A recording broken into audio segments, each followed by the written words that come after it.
क्या कभी ऐसा हो सकता है कि सिर्फ एक लाइन में, एक श्लोक में किसी पूरी सेना की ताकत का राज छिपा हो? आज हम एक प्राचीन श्लोक के जरिए इतिहास के कुछ पन्नों को पलटेंगे और देखेंगे कि कैसे चंद शब्द शूरवीरों की एक पूरी कहानी बयां कर देते हैं। चलिए इस रहस्य से पर्दा उठाते हैं। तो ये है वो श्लोक। पहली बार सुनने में शायद लगे कि ये तो बस कुछ नाम है ना? लेकिन नहीं, यहाँ हर शब्द में एक योद्धा की कहानी और एक सेना की पूरी रणनीति छिपी हुई है। ये कोई मामूली लिस्ट नहीं है, ये तो युद्ध के मैदान में ताकत का खुला ऐलान है। तो सवाल यही उठता है, क्या ये वाकई सिर्फ कुछ नामों की गिनती है, या फिर इसमें किसी सेना की असली ताकत का कोई सीक्रेट कोड, कोई गुप्त सूत्र छिपा हुआ है? आइए इस पहेली को मिलकर सुलझाते हैं। तो चलिए एक एक करके इन नामों के पीछे जो शूरवीर हैं उनसे मिलते हैं। और ये कोई मामूली योद्धा नहीं है, ये अपने आप में लेजेंड्स हैं। हर एक का एक बहुत खास मकसद है जो सब मिलकर इस सेना को लगभग अजेय बना देता है। तो हमारी लिस्ट में जो सबसे पहला नाम आता है वो है काशी नरेश का, एक ऐसे राजा जिनकी शोहरत उनके राज्य से कहीं ज्यादा उनकी युद्ध कला की वजह से थी। उन्हें परमेश्वास कहा गया है। अब इसका मतलब क्या है? इसका मतलब है सबसे महान धनुर्धर। यह सिर्फ एक टाइटल नहीं था, ये समझिए कि एक गारंटी थी। इसका मतलब ये था कि दूर से होने वाले किसी भी हमले का जवाब देने के लिए उनके जैसा कोई दूसरा नहीं था। वो सेना की पहली और सबसे मजबूत डिफेंस लाइन थे। अब जो अगला नाम आ रहा है वो है शिखंडी का, और इनकी कहानी तो मतलब किसी भी कल्पना से कहीं ज्यादा है। उनके नाम के साथ एक बहुत गहरा और शक्तिशाली अतीत जुड़ा हुआ है। शिखंडी को कहा गया है महारथः, और इस शब्द का मतलब समझना बहुत बहुत जरूरी है। एक महारथी वो होता है जो अकेले ही हजारों सैनिकों पर भारी पड़ सकता है। जरा सोच कर देखिए, युद्ध के मैदान पर शिखंडी क्या जबरदस्त ताकत रहे होंगे। और असल में शिखंडी की कहानी ही है जो उन्हें सबसे खास बनाती है।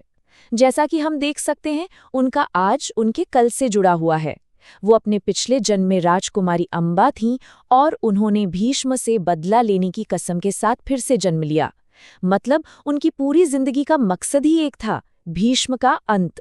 तो ये सिर्फ एक लड़ाई नहीं थी, ये तो बदला और किस्मत की एक महागाथा थी। चलिए अब बात करते हैं सेना के कमांडर की, धृष्टद्युम्न। एक ऐसा योद्धा जिसका जन्म ही एक बहुत खास और बहुत ही घातक मकसद के लिए हुआ था। धृष्टद्युम्न सिर्फ एक राजकुमार नहीं थे, वो पांडव सेना के कमांडर इन चीफ थे। लेकिन कहानी इससे भी कहीं ज्यादा गहरी है। उनका जन्म ही एक भविष्यवाणी के साथ हुआ था कि वो गुरु द्रोणाचार्य का वध करेंगे। तो वो सिर्फ एक सेनापति नहीं, बल्कि किस्मत का एक अचूक हथियार थे। हमारी लिस्ट में जो चौथा नाम है वो है राजा विराट का, एक ऐसा नाम जो वफादारी और धर्म का प्रतीक है। देखिए, राजा विराट की ताकत सिर्फ उनकी सेना में नहीं थी, उनकी असली ताकत थी उनके किरदार में। वो एक इंसाफ पसंद राजा थे और उन्होंने पांडवों का साथ तब दिया था जब कोई उनके साथ नहीं था। तो सेना में उनका होना सिर्फ मिलिट्री पावर नहीं बढ़ाता था, बल्कि एक मॉरल पावर भी देता था। ये यकीन दिलाता था कि ये लड़ाई सच के लिए है। और आखिर में हमारे पांचवें शूरवीर, नाम है सात्यकी, जो अपनी कभी ना हारने वाली जिद के लिए जाने जाते थे। उन्हें एक टाइटल दिया गया था, अपराजिता, जिसका सीधा साधा मतलब है वो जिसे कभी हराया ही नहीं जा सकता।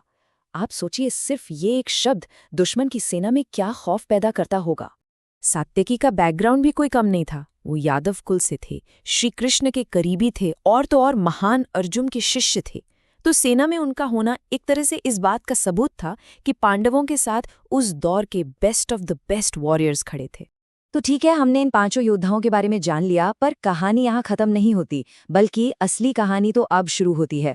अब हमें ये समझना होगा कि ये नाम आखिर बता कौन रहा है और क्यों बता रहा है, क्योंकि ये जो कॉन्टेक्स्ट है ना, ये सब कुछ बदल कर रख देगा।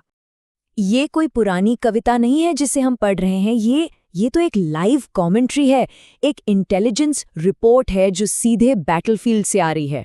संजय अपनी दिव्य दृष्टि से राजा धृतराष्ट्र को बता रहे हैं कि उनके सामने जो दुश्मन की सेना खड़ी है वो कितनी ज्यादा खतरनाक और शक्तिशाली है। तो इसका मतलब ये हुआ कि ये सिर्फ मिलिट्री पावर का एनालिसिस नहीं था। इस श्लोक में एक बहुत गहरा मैसेज छिपा है। ये सिर्फ योद्धाओं के बारे में नहीं है, ये इस बारे में है कि वो सब एक साथ आए ही क्यों। और ये स्लाइड इस बात को बहुत अच्छे से समझाती है। देखिए, एक तरफ है उनकी सामरिक शक्ति, मतलब मिलिट्री पावर, बेहतरीन धनुर्धर, महारथी, कभी ना हारने वाले योद्धा। लेकिन दूसरी तरफ है उनकी नैतिक शक्ति, मॉरल पावर, और शायद ये उससे भी बड़ी थी। ये सब के सब किसी कसम से, किसी मकसद से या धर्म की रक्षा के लिए एक साथ आए थे। और यही इस पूरे श्लोक का सबसे बड़ा सबक है कि जब आपका मकसद सही हो, जब लड़ाई धर्म की हो, तो काबिल और शक्तिशाली लोग अपने आप आपके साथ आकर जुड़ जाते हैं। पांडव अकेले नहीं थे, क्योंकि उनका रास्ता धर्म का रास्ता था। तो जरा सोचिए, हमने सिर्फ एक श्लोक से कितना कुछ समझ लिया। हमने देखा कि कैसे बस चंद शब्दों के पीछे एक पूरी कहानी, एक पूरी सेना की ताकत छिपी हो सकती है। तो हमारा ये सफर एक सिंपल सी लिस्ट से शुरू हुआ था। फिर हमने उन नामों के पीछे के महान योद्धाओं को पहचाना, और आखिर में हमने उस गहरे मतलब को समझा कि कैसे एक सही मकसद ही अपने आप में सबसे बड़ी ताकत बन जाता है। और मैं आपको इसी एक सवाल के साथ छोड़कर जाना चाहता हूं कि जब कोई मकसद इतना पवित्र और सही हो, तो क्या महान योद्धा उसे अपनी मर्जी से चुनते हैं, या फिर किस्मत ही उन्हें उस मकसद के लिए चुन लेती है? इस पर सोचिएगा जरूर।